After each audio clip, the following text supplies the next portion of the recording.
Lateral entry से UPSC के जरिए उच्च पदों पर नियुक्ति के मामले में केंद्र सरकार ने यू टर्न ले लिया है।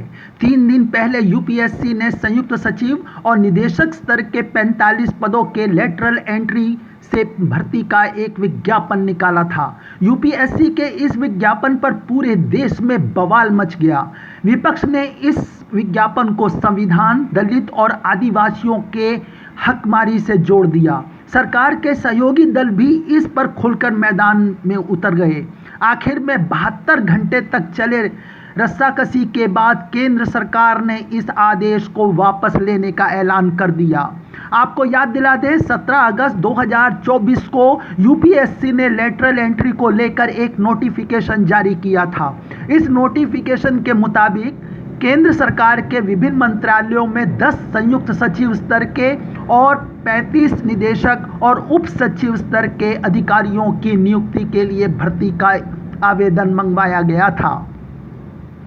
आवेदन की आखिरी तारीख 17 सितंबर थी। सभी पदों का कार्यकाल 5 साल का था। हालांकि परफॉर्मेंस के आधार पर इसे बढ़ाने और घटाने का भी जिक्र किया गया था।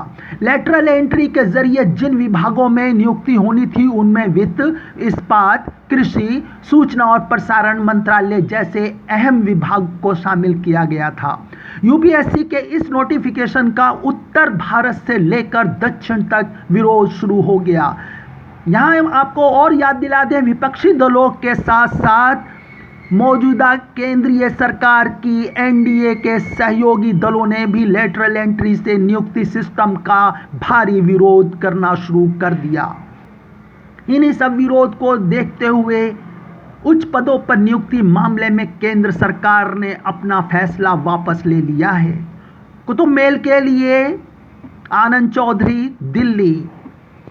आज केंद्र सरकार ने दबाव में आकर, विपक्ष के दबाव में आकर, अपने ही गठबंधन के सदस्यों के दबाव में आकर जो लेटरल एंट्री का एडवर्टीजमेंट थी, यूपीएससी ने जो विज्ञापन निकाला था उसको वापस लेने के, उसको विड्रॉ करने के निर्देश दिए हैं। हम इसका स्वागत भी करते हैं और प्रधानमंत्री को एक सलाह भी देते हैं कि अब वक्त आ गया है कि देश के मन की बात सुनना शुरू कीजिए। और देश अपने मन की बात विपक्ष के माध्यम से बोलता है, देश अपने मन की बात आपके अलाइज के माध्यम से बोलता है, मीडिया के माध्यम से तो खैर अब नहीं बोलता, लेकिन हम सब की बात सुनिए, इसी में आपका भला है।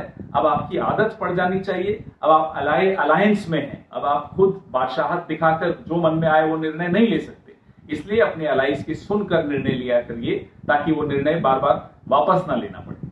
आज माननीय प्रधानमंत्री श्री नरेंद्र मोदी जी ने बाबा साहेब अम्बेडकर के संविधान के प्रति प्रतिबद्धता को एक बार फिर बहुत ही महत्वपूर्ण निर्णय के साथ बताया है, दिखाया है। यूपीएससी में लेटरल एंट्री एक बहुत ही ट्रांसपेरेंट मेथड जो लिया था, उसमें रिजर्वेशन के प्रिंसिपल्स लगे, ऐसा निर्णय लिया है। ओबीसी कमीशन जो कि एक बहुत ही साधारण सी बॉडी थी, उसको एक संवैधानिक दर्जा दिया। नीट में, मेडिकल एडमिशन्स में, सैनिक स्कूल्स में, नवोदय विद्यालय में, सब में रिजर्वेशन के प्रिंसिपल्स को लगाया।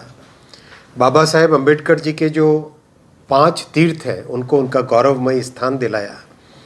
और आज भारत की महामहिम राष्ट्रपति जी आदिवासी समाज से आती है, कितने बड़े गौरव की बात है। मोदी जी के सेचुरेशन के प्रिंसिपल से, जिसमें देश में सभी वेलफेयर प्रोग्राम्स को गरीब से गरीब, वंचित से वंचित वर्ग तक पहुंचाया गया, उससे भी अधिकतम लाभ हमारे एससी, एसटी और ओबीसी वर्गों को मिला है।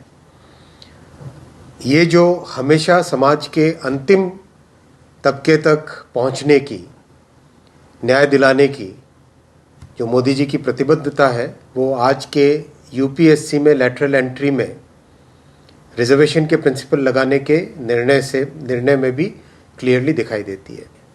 मोदी जी ने यूपीएससी के जरिए से लेटरल एंट्री लेना एक ट्रांसपेरेंसी लाने का माध्यम था, और अब उसमें रिजर्वेशन का प्रिंसिपल लाने से सोशल जस्टिस का और संविधान के प्रति प्रतिबद्धता भी स्पष्ट होती है। Subscribe now and press the bell icon. Never miss an update.